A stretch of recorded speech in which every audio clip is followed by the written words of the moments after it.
What's going on, everybody, and welcome back to the channel. In today's video, we are doing a full first round mock draft with trades, my mock draft 1.0 here on the YouTube channel. Before we get into all that, though, please be sure to like, comment, subscribe, do whatever you can to help grow the channel. We are posting more consistently on YouTube. If you guys have not seen my first ever film breakdown, it was on DTR. Go back, watch that video, go show that video some love. I'd really appreciate that. And there will be more film breakdowns coming. But for now, we are here doing a mock draft, and we are going to absolutely crush this thing. Like I said, there will be trades, so before the draft even starts, here are my projections. I think the Colts are going to trade to number one. The trade package doesn't really matter, but I'm going to give a first and a second this year and a first next year. I think that's a pretty fair trade.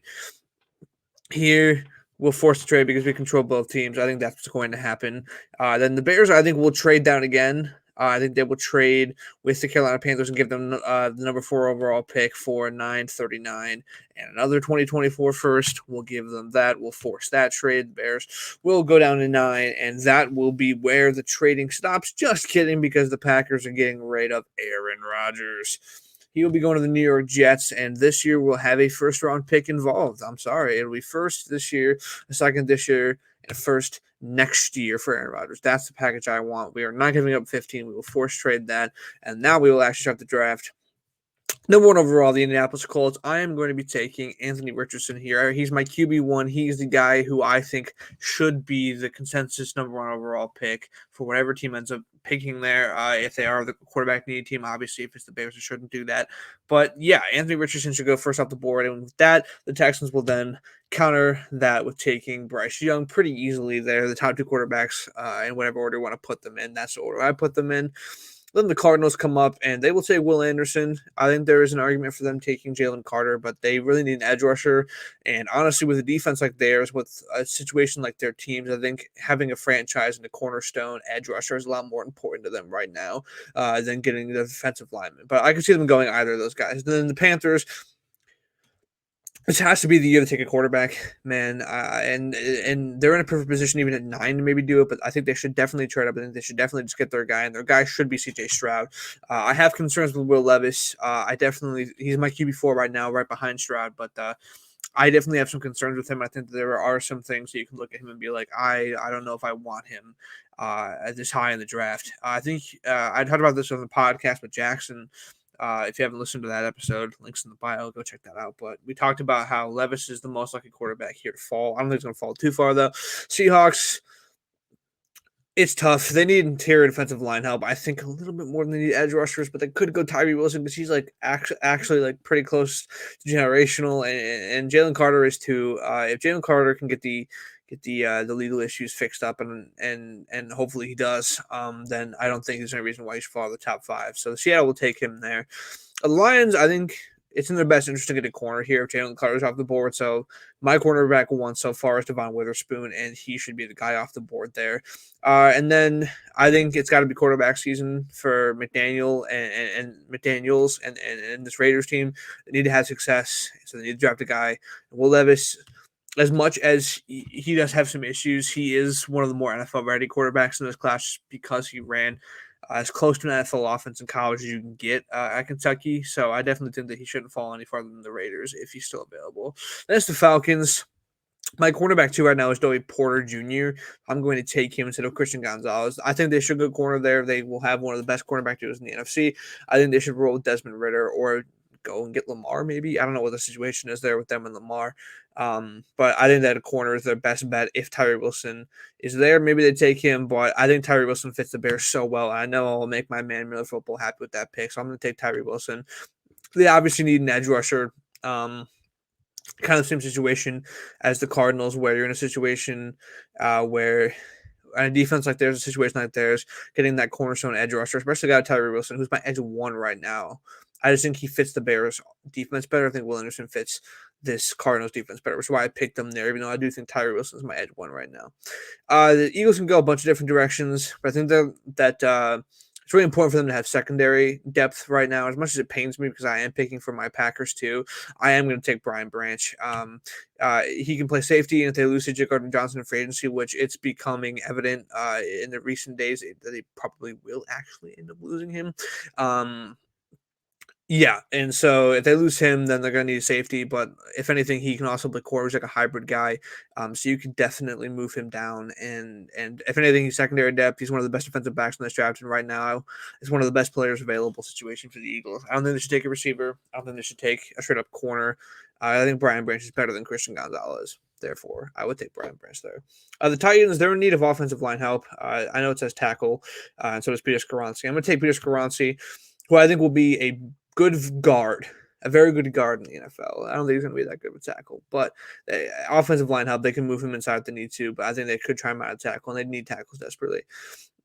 The Texans is super interesting. Um, they need a wide receiver one, and so I'm going to take Quentin Johnson. They need a guy who can be their future wide receiver one. I think Quentin Johnson definitely has the intangibles to do that. I'm not going to wait any longer to do this. Jackson Smith-Njigba, I think, is the perfect pick for the Packers. He's a guy who, as the Rodgers trade becomes more imminent and inevitable every single day, he's a guy who can be a good security blanket because he can find holes in the zone and just kind of get himself open. He's a very good slot guy, and that's exactly what they're going to need for Jordan Love if he is the starter. So Jackson Smith-Njigba, even if it's Rodgers, that's a guy to get, and a generational wide receiver prospect. Maybe not generational, but a very good wide receiver prospect to get him. Definitely good. Patriots need an edge rusher, and Lucas Van Ness is him. Okay, if you want to see a good draft profile on him, go check out Miller Football Substack. Go check out Miller Football's YouTube channel. Quick plug for him. Go check out his stuff on Lucas Van Ness. And I've watched him too. He's fantastic. Shouldn't fall any farther than the Patriots if they had the opportunity to take him because they need some help on the edge rushing. Packers then. My tight end one. I'm going to take a tight end, and my tight end one is Michael Mayer, so I'm going to take him. I like him a little bit better than Kincaid. I might even like Washington better than Kincaid. Then it's the Commanders. They could really use a corner, and Christian Gonzalez is right there. I think he's cornerback 3, but I think it's so close between all of those guys. So definitely would take him. Paris Johnson Jr. will be Pittsburgh Steeler if the board falls this way. I think that him and Skoronski are definitely guys who are going to be project tackles in the NFL, not necessarily like fantastic day one starters. But I definitely see the argument where it's like, okay, yeah, like fine. I'm not the biggest Kalijah Kancey fan at this point, but it's between him and Brian Bresee for me. I'm going to take one of those two guys. Also, an argument for Dalton Kincaid because they don't have a tight end like that can actually play football on the roster right now. But I'm going to take Brian Bresee. I'm going to let Kalijah Kancey keep falling. I don't see a world where he falls much farther than this, but again, like I mean, the Bucks really just they need a lot of help, a lot of places. I'm gonna give them Nolan Smith. I think that's a good pick for them. And then the Seahawks is again interesting. I think they could use another corner.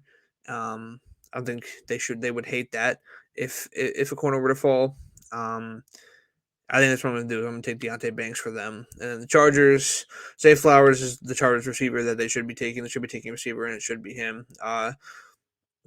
You can go a bunch of different ways with this, but I'm going to go Jordan Addison. I'm going to get another weapon, especially if Lamar stays. Interesting pick here, but I'm going to go Bijan Robinson for the Vikings. I think that they could really use a guy like him in the backfield, especially if they lose Dalvin Cook, which I expect them to. The Jags just re-signed Ingram, and so I think what I'm going to do is I'm going to take. Where is he? Where is he? Hold up.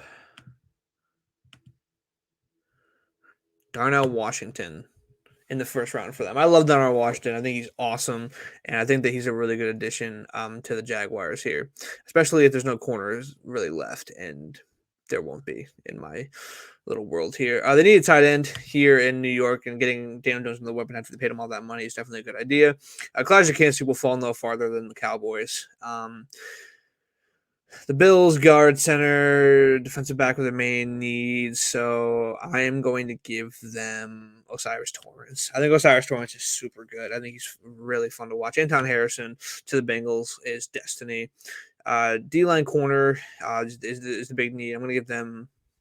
I don't give them Miles Murphy because they might lose Marcus Davenport. That's probably what I'll end up doing. I'll probably end up doing that. There and then Miles Murphy, and then here. I mean, what do you do really? Like, actually, what do you do here if you're Philadelphia? I mean, you already drafted Brian Branch. I am I'm torn on this pick. I really am. You don't want to take Steve Avila. So I think what I'm going to be doing is trading away this pick. And I'm going to have a team trade up who I think could actually use a pick in the first round here. Los Angeles. We'll take 30. We'll take 36. 16. 36 to 11. Whatever gets accepted. Offer the trade. That is accepted. And now the Rams will have a first round pick. They need an edge. They'll take Will McDonald, and then they will take a Josh Downs. Chiefs will take Josh Downs and get a receiver. And here we go. This is the first round matchup that I have cooked up in this draft. I'm not too happy with like the way that it all plays out. I mean, a lot of edges go off the board. I mean, Will Anderson, Tyree Wilson, Luke Van Ness, Nolan Smith, and then Miles Murphy, Will McDonald. I mean, this is all very, very possible in the end. And I think the Rams, I think it's just a fun addition is trading up back into the first round just to get a first round pick. And so, yeah, that is my mock draft 1.0. Obviously, this isn't going to be perfect. I don't think there's any expectation that it should be. I think this was a really, really fun time, though. There'll be a lot more mock drafts to come. So, yeah, that is mock draft 1.0 for J Talk Sports. And, yeah, that's all I got for you guys. If you liked the video, be sure to like, comment, subscribe, do whatever you can to help grow the channel. We will see you guys next time.